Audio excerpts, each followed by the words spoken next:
News 360 आपके साथ मैं हूं शिल्पा। एनएसजी में सदस्यता को लेकर भारत की उम्मीद खत्म हो गई। चीन समेत 5 देशों के विरोध के बाद इस साल भारत की एनएसजी सदस्यता की उम्मीद खत्म हो चुकी है। भारत की एनएसजी सदस्यता को लेकर चीन से की गई अमेरिकी अपील का भी उस पर कोई असर नहीं हुआ और वो भारत के एनपीटी पर साइन करने को लेकर अड़ा रहा।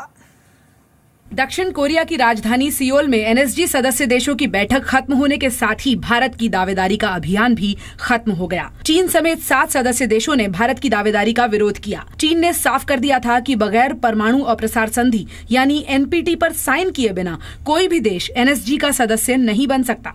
There has no such agenda item for this plenary, so there is no point of China's opposing or supporting members of India, and still, and as well as the membership of other countries. The Nuclear Suppliers Group concluded its plenary meeting in Seoul today, June 24th. India was, of course, not in the room. Bharat ने 2004 में NSG का सदस्य बनने के लिए अभियान शुरू किया था। इस साल 12 मई को भारत ने एनएसजी का सदस्य बनने के लिए औपचारिक आवेदन किया था। एनएसजी 48 देशों का समूह है। सभी सदस्य देशों की सहमति पर ही किसी को सदस्य बनाया जाता है। एनएसजी परमाणु क्षेत्र से जुड़े बड़े मुद्दों की निगरानी करता है। तो भारत को एनएसजी की सदस्यता नहीं मिलने को लेकर विपक्षी पार्टियों ने सरकार पर हमला बोल दिया। विपक्षी पार्टियों ने इसे डिप्लोमेसी की विफलता करार दिया है। विपक्षी पार्टियों का कहना है कि सरकार को पहले चीन को मनाना चाहिए था कि जहां तक कूटनीति है उसमें संजीदगी और गंभीरता होती है। कूटनीति शोर से नहीं होती। जब पहले भारत ने एनएसजी से वेवर लिया था उसमें कूटनीति थी, तब भी चीन वहां पे था, तब भी आज जिन देशों ने विरोध किया है वो सदस्य थे, पर भारत कामयाब हुआ था। पर उस समय के प्रधानमंत्री डॉक्टर मनमोहन सिंह, उस समय के मंत्री, इस तरह से हमने प्रचार नहीं किया। जो बातचीत हुई वो सही माने में कूटनीति थी। हमारा पहले से ही मानना था अमेरिका के जरिए नहीं, सीधे सीधे चीन से बातचीत करनी चाहिए और जो चीन के जो ग्रीवांसेस हैं उनको एड्रेस करना चाहिए। चीन की शिकायत Bharat Japan Bharat America joint communique में साउथ चाइना सी को लेकर के भी है। तो इस वक्त परिसहयोगी राजेश न्यूज रूम से हमारे साथ जुड़ रहे हैं। राजेश, ये बताइए कि एनएसजी की बैठक में आखिर हुआ क्या और क्यों भारत को सपोर्ट नहीं मिला? देखिए, भारतीय सूत्रों से जो हमें पता चला है कि 48 में से 38 देशों ने भारत के एनएसजी में के मेंबरशिप का समर्थन किया था, जिसमें यूएस और यूके जैसे देश भी शामिल थे। 3 देश जिसमें चाइना, न्यूजीलैंड और आयरलैंड, इन्होंने भारत का विरोध किया इस ग्राउंड पे कि जब तक एनपीटी यानी नॉन प्रोलिफरेशन ट्रीटी की गाइडलाइंस तय नहीं हो जाती है तब तक नए देश को एंट्री नहीं दिया जाए, और भारत जब तक एनपीटी साइन नहीं करेगा या पाकिस्तान जब तक एनपीटी साइन नहीं करेगा इन दोनों देशों को नहीं शामिल किया जाना चाहिए। जबकि 6 देश इंक्लूडिंग ब्राज़ील जैसे देश थे, रशिया, इन लोगों का ये कहना था कि एनपीटी की गाइडलाइन और कि एनपीटी को साइन किए बिना कोई देश एनएसजी में आ सकता है, ये नहीं, ये और भारत की मेंबरशिप पे जो एप्लीकेशन है वो दोनों डिस्कस हो और दोनों पे एक ही मीटिंग में फैसला हो जाए, और इस पे सहमति नहीं बन पाई। जैसा कि आप जानते हैं कि एक देश भी अपोज करेगा तो सहमति नहीं बन पाती है। तो चूंकि चाइना, न्यूजीलैंड और आयरलैंड जैसे 3 देश जो थे वो अपोज कर रहे थे, इसीलिए भारत पे सदस्यता पर सहमति नहीं बन पाई और भारत को एनएसजी पे अभी नहीं मिल पाया। जी राजेश, ये बताइए कि भारत ने क्या इस पूरे मुद्दे पर कोई जल्दबाजी की है या सरकार से कूटनीति में कोई चूक हुई है यहाँ पर? नहीं, देखिए, भारत ने 2004 में ही एप्लीकेशन डाला था और उस समय से इस मुद्दे पे बातचीत चल रही थी, और अभी चूंकि यूएस और यूके का समर्थन मिल गया था भारत को, तो ये लग रहा था भारतीय सरकार को कि हमें शायद समर्थन मिल जाए, लेकिन चाइना का जो स्टैंड रहा वो सबसे बड़ा चीज़ है। और 48 देशों का समर्थन एक साथ में मिल पाना, इसे आप कूटनीतिक चूक कह सकते हैं जो कि अपोजिशन पार्टियां कह रही हैं, लेकिन प्रधानमंत्री मोदी को ये लग रहा था कि शायद चाइना से सपोर्ट मिल जाएगा, और अगर चाइना का सपोर्ट मिल जाता तो शायद ये हो जाता, लेकिन चाइना के साथ डील नहीं हो सकी और उसी के चलते ये सदस्यता रुक गई। जी, बहुत शुक्रिया राजेश इस बातचीत के लिए आपका। तो चलिए अब बताते हैं आपको ब्रेक्सिट की वोटिंग के बाद भारतीय बाजारों और देश की ओवरऑल इकोनॉमी पर क्या असर देखने को मिल रहा है।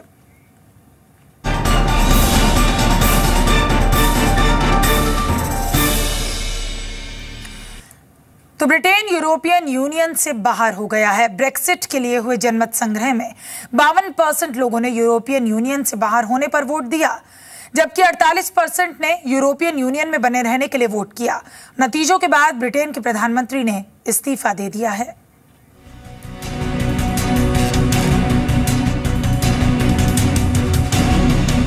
The number of votes cast in favour of leave the European Union was 227,000.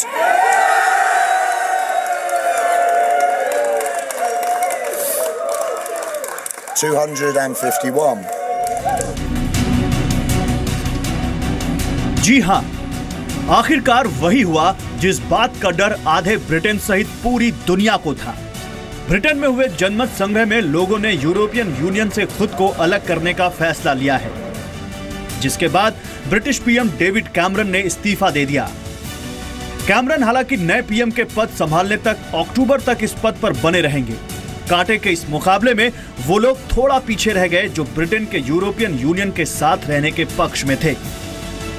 48% मतदाताओं ने यूरोपियन यूनियन के पक्ष में वोट दिया, लेकिन 52% वोटों के साथ नतीजा ब्रेक्सिट के पक्ष में गया। पूर्वोत्तर इंग्लैंड, वेल्स और मिडलैंड्स में अधिकतर मतदाताओं ने यूरोपियन यूनियन से अलग होना पसंद किया है, जबकि लंदन, स्कॉटलैंड और नॉर्दर्न आयरलैंड के ज्यादातर मतदाता यूरोपियन यूनियन के साथ ही रहना चाहते थे। खुद ब्रिटेन के पीएम डेविड कैमरन ने लोगों से ब्रेक्सिट के खिलाफ वोट देने की अपील की थी, जबकि उनकी ही पार्टी में एक धड़ा ब्रेक्सिट चाहता था। I would reassure those markets and investors that Britain's economy is fundamentally strong. And I would also reassure Brits living in European countries and European citizens living here that there will be no immediate changes in your circumstances. And as such, I think the country requires fresh leadership to take it in this direction. I will do everything I can as Prime Minister to steady the ship over the coming weeks and months. Brexit के संकेत मिलते ही पूरी दुनिया में इसका असर दिखने लगा और नतीजे आते आते भारत सहित दुनिया भर के शेयर बाजारों में जोरदार गिरावट देखने को मिली। पाउंड में ऐतिहासिक गिरावट आई और यह 1985 के बाद सबसे निचले स्तर पर पहुंच गया। कच्चे तेल में भी गिरावट बढ़ गई। हालांकि सोने की चमक और बढ़ी और इंटरनेशनल मार्केट में ये $1350 प्रति ऑन्स के स्तर के करीब पहुंच गया। भारत पर भी असर दिखने लगा तो सरकार ने कहा कि लोग घबराएं नहीं, भारतीय इकोनॉमी काफी मजबूत है। Let me mention that the government, the finance ministry and the central bank, that is the Reserve Bank of India, we have been working on this and we have discussed all possible eventualities, all possible outcomes of the Brexit over the last several weeks, and we are prepared to deal with the situation as it is emerging today. हालांकि Britain की सरकार Brexit के समर्थन में फैसला आने के बाद भी इसे मानने को बाध्य नहीं है। ब्रेक्सिट का बिल अभी यूके संसद में जाएगा और वहां की सत्तारूढ़ कंजर्वेटिव पार्टी इस पर विचार करेगी और अगर फैसला माना जाता है तो भी इसे लागू करने में करीबन 2 साल लग जाएंगे और तब तक ब्रिटेन की राजनीति और अर्थव्यवस्था में कई नाटकीय उठापटक देखने को मिल सकती हैं। ब्यूरो रिपोर्ट, जी मीडिया। तो चलिए अब आपको बताते हैं कि ब्रिटेन ईयू से कैसे अलग होगा और इसमें कितना समय लग सकता है। लिस्बन ट्रीटी के आर्टिकल 50 के तहत ब्रिटेन ईयू से अलग होगा और ईयू से अलग होने में 2 साल तक का समय लगेगा। 2 साल तक लिस्बन ट्रीटी के तहत कॉन्ट्रैक्ट्स पूरे होंगे और इस बीच ब्रिटेन ईयू में बड़े फैसले नहीं कर सकेगा। 2 साल बाद ब्रिटेन पर लिस्बन ट्रीटी के नियम लागू नहीं होंगे। ईयू देशों के बीच ब्रिटेन के अलग होने की शर्तों पर चर्चा होगी। अलग होने की शर्तों पर कोई भी ईयू देश वीटो कर सकता है और हर ईयू देश के पार्लियामेंट में ब्रेक्सिट को पास कराना होगा। ब्रेक्सिट समझौतों की शर्तें तय करने के लिए 2 टीम्स भी बनाई जाएंगी। ब्रिटेन के ईयू देशों के साथ एक नया व्यापार संबंधों पर चर्चा होगी। फ्री ट्रेड मूवमेंट, टैरिफ और एंट्री की अन्य शर्तों पर चर्चा होगी और ईयू और यूके के नागरिकों के मूवमेंट पर फैसला होगा। इस प्रक्रिया में 5 साल का और समय अभी लग सकता है। तो ईयू से कैसे अलग होगा ब्रिटेन, क्या पूरी प्रक्रिया रहेगी? तो वित्त मंत्री अरुण जेटली ने कहा कि भारतीय इकोनॉमी के फंडामेंटल्स मजबूत हैं और भारत ब्रेक्सिट का मुकाबला करने के लिए पूरी तरह तैयार। वित्त मंत्री के मुताबिक भारत के पास बड़ी तादाद में फॉरेक्स रिजर्व हैं, जिसके जरिए ब्रेक्सिट के असर से निपटा जा सकता है। वित्त मंत्री ने यह भी कहा कि ब्रेक्सिट से ग्लोबल मार्केट्स में उतार चढ़ाव आएगा, जिसके लिए सभी देशों को अलर्ट रहना चाहिए। करेंगे इसमें कुछ दिन लगेंगे और उस दौरान हमारी मॉनिटरिंग चलती रहेगी। और जैसे आपको मालूम है और गवर्नर साहब ने भी कहा है कि अगर लिक्विडिटी की ज़रूरत है एडजस्टमेंट प्रोसेस के लिए, तो वो लिक्विडिटी आरबीआई ज़रूर उसका प्रावधान करेगी। हम लोग अपनी सब कंपनियों को पूरी। तो चलिए, मीडिया से मुखातिब होते हुए वित्त राज्य मंत्री जयंत सिन्हा ने कुछ खास बातें कही हैं, हमने आपको सुनवाया। उन्होंने साफ कहा है कि बाजार के जो हालात हैं आरबीआई की नजर में हैं और उनके मुताबिक बाजार में लिक्विडिटी की कमी नहीं होने दी जाएगी और सरकार विदेश में कारोबार करने वाली कंपनीज को हर संभव मदद भी देगी। हम लोग अपनी सब कंपनियों को पूरी तरीके से सहयोग देते हैं, क्योंकि ट्रेडिंग रिलेशनशिप्स हैं वो बदलेंगी। जो नए अरेंजमेंट्स हैं उनको नेगोशिएट किया जाएगा, तो इसमें हम लोग तो करेंगे ही करेंगे। और जो हमारी कंपनीज को सहयोग की ज़रूरत होगी वो हम लोग सहयोग अपने हाई कमीशन के द्वारा, मिनिस्ट्री ऑफ एक्सटर्नल अफेयर्स के द्वारा, कॉमर्स मिनिस्ट्री के द्वारा, इन सब जो हमारी मंत्रालय हैं, जो सब हमारे विभाग हैं, उनके द्वारा तो हम करेंगे ही करेंगे। और उधर आरबीआई गवर्नर रघुराम राजन ने कहा कि वो बाजार में उतार चढ़ाव पर नजर बनाए हुए हैं और ज्यादा गिरावट होने पर आरबीआई बाजार में दखल देगा। राजन के मुताबिक बाजार में लिक्विडिटी की कमी होने पर भरपाई की जाएगी।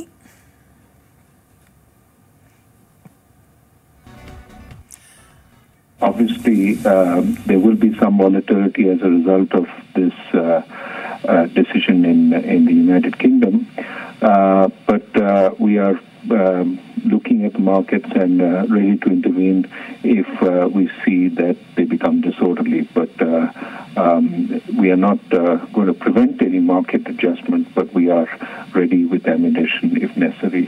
I think as of now, since all the markets seem to be working, our main aim is to ensure that the markets themselves continue providing whatever is needed. But if there is disruption in markets and liquidity is not available from certain quarters, we are fully ready to provide whatever liquidity is needed, both dollar liquidity as well as rupee liquidity. तो चलिए अब आपको बताते हैं कि Britain में किन भारतीय कंपनीज का एक्सपोजर है और भारत पर असर क्या होगा ब्रेक्सिट की वोटिंग का। करेंसी कमजोर होने से क्रूड ऑयल खरीदने की भारत की कॉस्ट बढ़ेगी। एक्साइज ड्यूटी नहीं घटाई तो पेट्रोल डीजल महंगा हो सकता है और भारत को रुपए को स्थिर करने के लिए फॉरेक्स रिजर्व पर जोर देना होगा। और भारतीय कंपनियों पर इसका असर क्या है ये भी हम आपको बता रहे हैं। यूरोप में, ब्रिटेन में करीब, आपको बता दें, ब्रिटेन में भारतीय कंपनीज करीब 1.25 लाख लोगों को रोजगार देती हैं और भारतीय कंपनीज को एक्स्ट्रा टैक्स यहां पर चुकाना पड़ेगा। और ब्रेक्सिट का जो असर है अमेरिकी शेयर बाजार पर भी देखने को मिल रहा है। डो जोन्स करीब 2.71% की गिरावट के साथ खुला, तो वहीं नेस्डेक 3.60% की गिरावट के साथ खुला। S&P 3.1% की गिरावट के साथ खुला। और आपको बता दें कि ब्रिटेन के EU से अलग होने के फैसले के बाद दुनिया भर के शेयर बाजारों में गिरावट देखने को मिल रही है।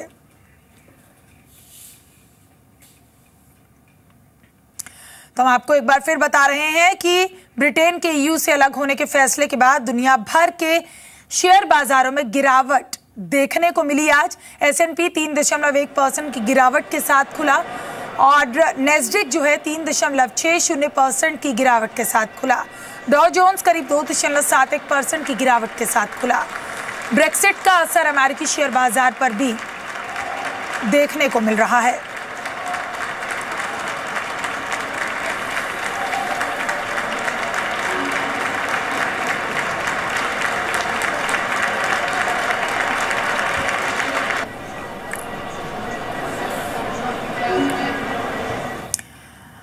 तो ब्रेक्सिट की वजह से बाजार में जोरदार गिरावट हुई और इंट्राडे में निफ्टी 300 और सेंसेक्स 800 से 1000 तक लुढ़का। लेकिन बाद में बाजार में निचले स्तरों से शानदार रिकवरी हुई। निफ्टी ने 8100 का स्तर दोबारा छुआ। हालांकि सेंसेक्स और निफ्टी गिरकर बंद हुए। Realty, metal, auto, capital goods और बैंक्स में सबसे ज्यादा गिरावट रही। बीएसई के सभी सेक्टोरियल इंडेक्स लाल निशान में बंद हुए। रुपए ने 68 का स्तर तोड़ा। तो वहीं यूरोपीय बाजार में शुरुआती दौर में भारी गिरावट देखी गई, लेकिन वहां भी निचले स्तरों से रिकवरी देखने को मिली। पाउंड ने 11% की गिरावट के साथ 31 सालों के निचले स्तरों पर पहुंच गया।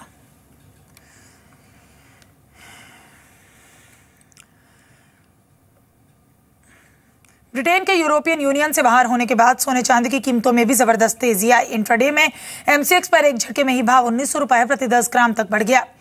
सोने का भाव 3 साल की ऊंचाई यानी 32,000 के बेहद करीब पहुंच गया। तो चांदी के दाम भी करीब 1500 रुपए प्रति किलो महंगे हो गए।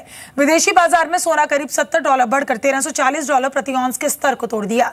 जानकारों के मुताबिक ब्रेक्सिट के बाद दुनिया भर में सोने की सुरक्षित निवेश मांग बढ़ेगी, क्योंकि निवेशक शेयर बाजार में घबराहट से सोने में निवेश करना शुरू करेंगे।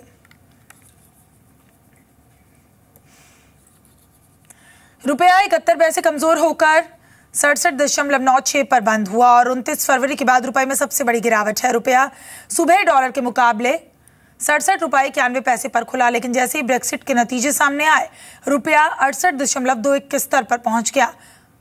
ज्यादा जानकारी के लिए बात करते हैं मृत्युंजय झा के पास। तो चलिए मृत्युंजय से हम कोशिश करते हैं इस वक्त संपर्क करने की। जी मृत्युंजय, किस तरीके से सोने और चांदी पर ब्रेक्सिट के नतीजों का असर देखने को मिल रहा है? मृत्युंजय, अब तक आवाज पहुंच रही है? तो फिलहाल मृत्युंजय से संपर्क नहीं हो पा रहा। बहरहाल बढ़ते हैं अगली खबर की तरफ। ब्रेक्सिट का असर न केवल देशों की इकोनॉमी पर पड़ेगा, बल्कि आप और हमारी रोजमर्रा की जिंदगी पर भी पड़ सकता है। जी हाँ, हालांकि जहां स्टूडेंट्स के लिए यह राहत लेकर आ सकता है, तो वहीं पर्यटकों की परेशानियां बढ़ जाएंगी।